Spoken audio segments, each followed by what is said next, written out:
कि बाबा साहब अम्बेडकर ने और हमारे पूर्वजों ने एक बेहतरीन तोहफा दिया है, और वो तोहफा है कॉन्स्टिट्यूशन ऑफ इंडिया, जिसके वजह से आज हम अपने आप को महसूस समझते हैं, महफूज समझते हैं। लेकिन जो ये मौजूदा सरकार पिछले 10 सालों से चल रही है, हमारे और हमारे साथियों के साथ जो अन्याय हो रहा है वो बर्दाश्त के काबिल नहीं है। आज हमसे डिस्क्रिमिनेट किया जा रहा है, हमारे लोगों को पब्लिकली अब्यूज किया जा रहा है, हमारे साथ लिंचिंग की जा रही है, मारा जा रहा है, हमारे बुजुर्गों को दाढ़ी से नोचा जा रहा है, हमारे लोगों को नमाज पढ़ते हुए लात मारी जा रही है, हमारी जमीनों को छीनी जा रही है, हमारी दरगाहों पे कब्जा की जा रही है, हमारे बच्चों से एक ऐसा शब्द बुलवाना चाहते हैं जो नहीं बोलते, और नहीं बोलने के कारण उस पर अत्याचार होता है। ये आज का हिंदुस्तान है इनके सामने, इनके चलाते हुए, जिसका हम विरोध करते हैं। और सर वही नहीं, पिछले कुछ दिनों में 686 हेट स्पीचेस हुए। आपको जान के ताजुब होगा सर। किसको लात मारा आप बताए, तथ्य दीजिए, किसको कहा लात मारा, तथ्य दीजिए। हम देंगे सर। नमाज पढ़ते वक्त दुनिया ने देखा, ताजुब है आप छुप गए देखने के लिए।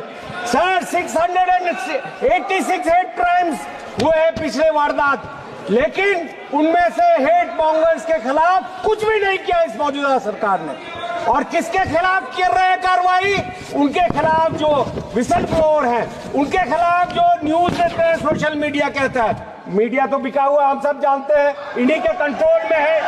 लेकिन और वही नहीं, हमारे ट्राइबल्स के खिलाफ उनकी जमीनें, उनकी फॉरेस्ट छीनी जा रही हैं।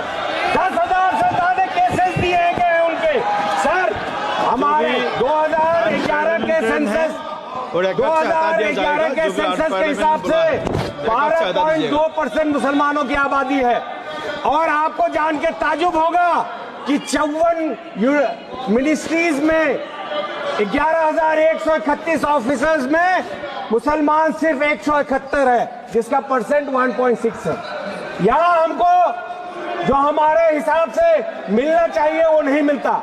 लेकिन अगर जेलों में आप तादाद देखेंगे तो मुसलमानों की तादाद 31 है, उसमें ज्यादातर इंडर ट्रायल है जिनको जबरदस्ती भरा गया है। हमारे स्टूडेंट्स को, हमारे एक्टिविस्ट को इनको निकालना होगा।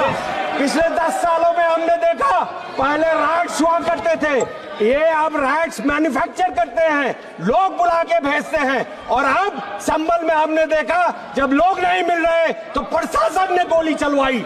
हम ये बर्दाश्त नहीं करेंगे। हम ये नहीं जानते कि ये कब समझेंगे कि संविधान सबके लिए है। ये संविधान हम सबके लिए बराबर है। सबसे अफसोस की बात है कि आर्टिकल 26, आर्टिकल 15 में हमें अपने जगहों का हमें इजाजत दे जाता है, हमें अपने जो इदारे हैं उसको चलाने का इजाजत देता है। लेकिन ये वक्फ अमेंडमेंट बिल लाके ये चाहते हैं कि बैकडोर से हमारी जमीनें छीन लें। हमारी जो प्रॉपर्टीज हैं, जो हमारे पूर्वजों ने दान किया, गरीबों के लिए, मिस्किनों के लिए, बेवाओं के लिए, जरूरतमंदों के लिए, उसको वो छीनना चाहते हैं। और इनकी एजेंसीज बोलती है कि हम जहाँ चाहेंगे उसको वक्त मिल देंगे। आप जानते हैं सर, और मीटिंग अभी जेपीसी चल रहा है। आपको जान के ताजुब होगा कि यहाँ पे नॉन स्टेक होल्डर्स को बुलाया जा रहा है। क्यों बुलाया जा रहा है उनको? क्या योगदान है उनका? सर यही नहीं, सबसे अफसोस की बात यह होती है जब आदरणीय प्रधानमंत्री जी कहते हैं सबका साथ, सबका विकास और सबका प्रयास। किशनगंज सर सबसे डिप्राइव्ड एरिया है हिंदुस्तान का। हिंदुस्तान की जीडीपी $2600 है, और 5% लोगों का अगर इनकम हटा देंगे तो हमारी जीडीपी है 1100 per capita, sorry $1100, which is lower than the sub Saharan desert countries. और वहां पे बिहार का लाया जाए तो $750 है। तो आप अंदाजा लगाइए। और उसमें भी सबसे पिछड़ा इलाका है जो किशनगंज और सीमांचल है। पिछले 12 साल से मैं गुहार लगा रहा हूं। आदरणीय मंत्री एजुकेशन जी, होम मिनिस्टर अमित शाह जी के पीछे बैठे हैं, पूछिए उनसे कितना दर्जनों बार हमने गुहार लगाई।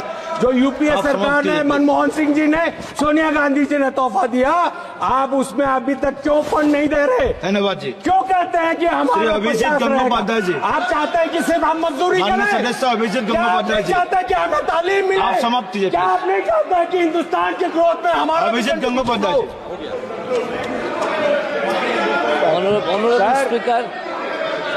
Honorable Speaker, आखिर में मैं I have decided- आखिर में एक लाइन बोल के आपसे I इजाजत have लूंगा। decided sir, to talk sir, in my एक mother लाइन tongue. बोलना चाहता हूँ। That is अरे Bengali. माइक दो यार, माइक नहीं है सर। सर, आप कंटिन्यू करो। वो चलाते रहे हमारे आशियाने। Sir, we are together in JPC. वो चलाते रहे हमारे आशियाने, हम बनाते रहेंगे मोहब्बत के तराने। जय